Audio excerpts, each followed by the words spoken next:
ميدان الانوار والشاشات، التايمز سكوير. وطالما بنتكلم عن مظاهر الاحتفالات بيوم راس السنه، مستحيل ما نعديش على التايمز سكوير، المكان اللي حول لحظه العد التنازلي لظاهره عالميه بيستناها ملايين الناس كل سنه. وزي ما احنا شايفين دلوقتي، مفاجاتنا الثانيه هي الكره الصغيره اللي هناك دي، اللي هي اسمها الايف بول، ودي بتعتبر ايقونه بصريه لليله 31 ديسمبر.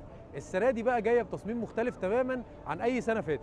فكره كره 2026 مش بس عباره عن جسم بيلمع في السماء، هي معموله اكنها قطعه فنيه كامله متغطيه ب 5280 بلوره، كل واحده فيهم معموله بدقه كبيره جدا.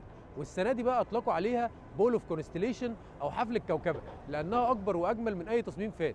ولاول مره من 118 سنه ووترفورد اتغير شكل البلورات نفسها، فبدل التريانجلز اللي اتعودنا عليها استخدموا اقراص كريستال دائريه بثلاث احجام مختلفه، كل واحد منهم عليه نقش معقد معمول بمنتهى الدقه، والنتيجه سطح بيجمع الاضواء وبيلمع من كل زاويه كانه نجم حقيقي. والكره نفسها قطرها 11.5 قدم ووزنها 12350 رطل، وبتحتوي على ضعف كميه الكريستال اللي كانت موجوده في النسخ القديمه.